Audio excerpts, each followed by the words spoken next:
everyone, welcome back to Reading Through the Generations. I'm Precious, and as you can see I have a special guest, Carol. She's my mother-in-law. Whenever she's in town we try to get together and do one of these little bookish chat videos. So Carol, go ahead and share with us the books that you'd like to talk about. Okay, I've just brought a couple.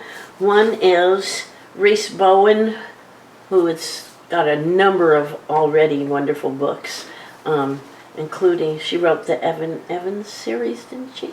I've never read her. Oh, really? Yeah, she's historical fiction, right? Not all, no, some of it's kind of current. Anyway, she's a wonderful writer, and this is a standalone from her other, it's not part of her series.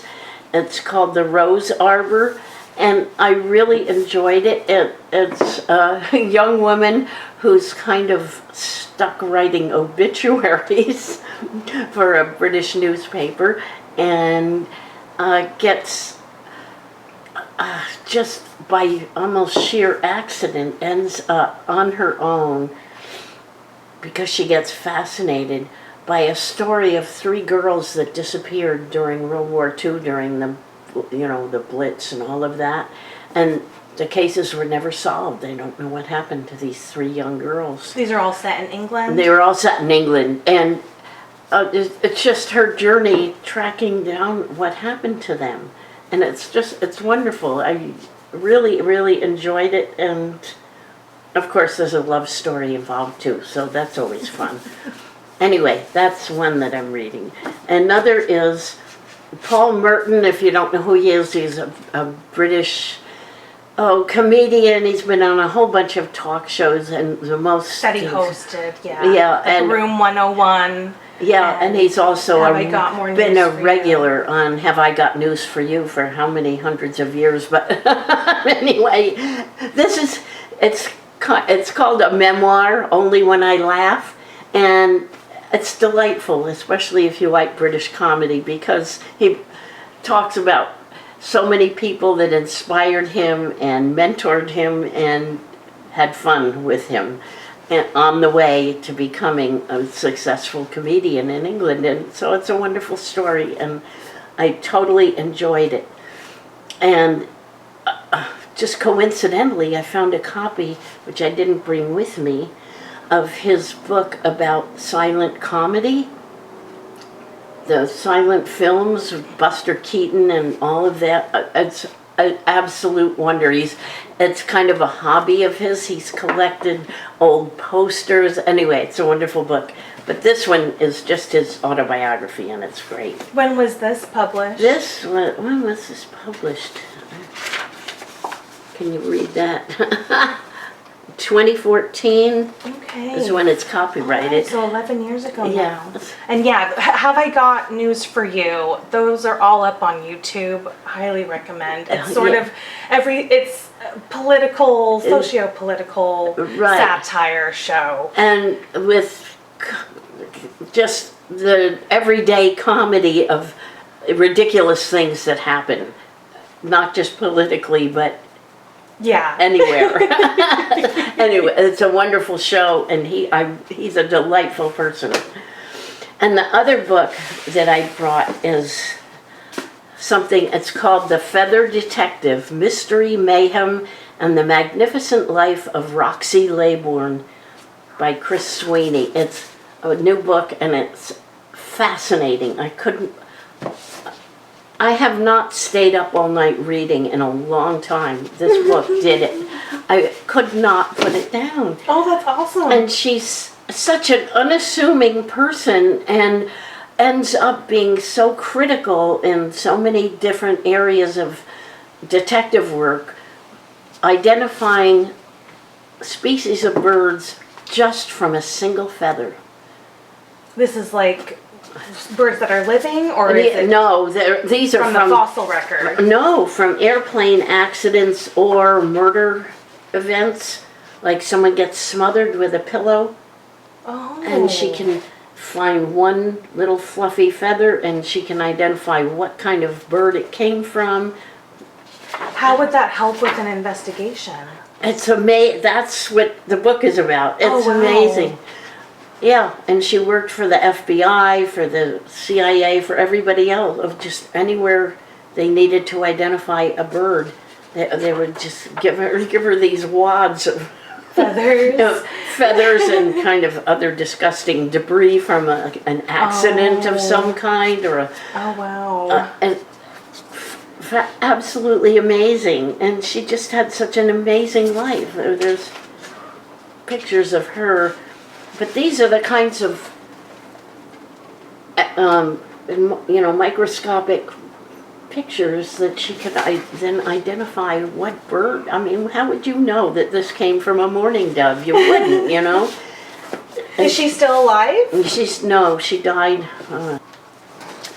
She worked in the Smithsonian, in offices in the Smithsonian, but then was also hired by the FBI, the CIA, and the FAA, and also individual airline companies, because one of her major jobs was identifying the birds that caused airplanes to crash. Oh, no. And so that then they could devise behavioral studies, ways to avoid those particular birds, It's a fascinating story. Oh, wow. Yeah, I would love to borrow this for I will leave November. I'll leave it here for you, because you'll love it. November is a little ways away, but yeah, that sounds fascinating, and I love women in science. She's one that she's wonderful, and just the people that she mentored, and they're all in here too. Oh, that's fabulous.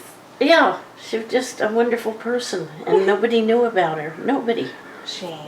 So well, now there's a book written. Yes. So everybody should know about her. Yes. Thank you, Carol. This week I finished 2 books. They're sort of secret books because I filmed a reading vlog and I haven't edited it yet.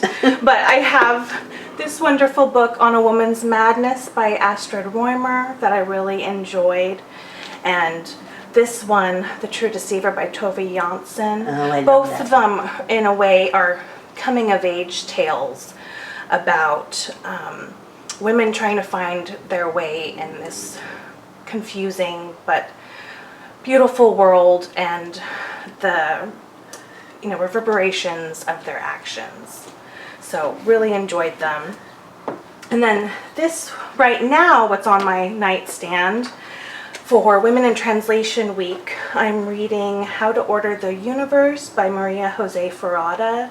This is the second novel of hers that I've read. I really loved How to Turn into a Bird, which I really highly recommend. That's another coming-of-age tale about a little boy who's fascinated with his uncle who decides to live atop a billboard.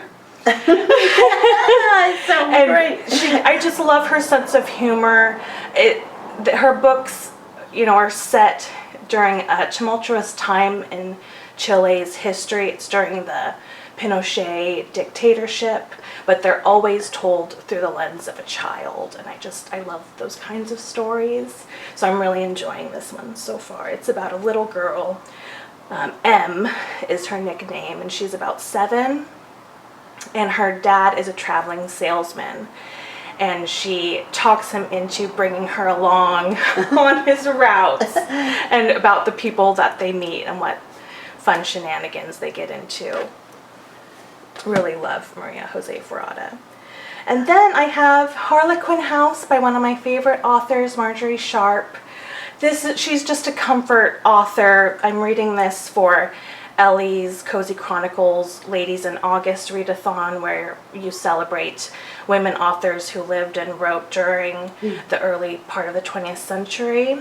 And Margery Sharp was an English author. She wrote the Rescuers series, which is one of my favorite childhood books. Yes. But she also wrote really funny, humorous comedies for adults. And this one follows Lisbeth, who is a young woman who has a brother who's got put in jail because he was selling cocaine, but he says it was baking powder. He thought it was baking powder. And so he they've sort of been rescued by an aunt who's flown in from Australia and kind of taken them under her wing. But for some weird reason, they don't like Ronnie, but they like Lisbeth. And they've been lying to Lisbeth about where Ronnie has been. Lisbeth and a neighbor who, Mr. Partridge, who they go around town trying to find Ronnie because, yeah, Lisbeth, wants to break ties with her aunt. But it's much more lighthearted than what I'm making it sound like. Margery Sharp has a really, really good sense of humor. Well, and anybody named Mr. Partridge cannot be all dark. Yeah, no, he hides in a car without her and the driver knowing. So that's how he ends up helping out.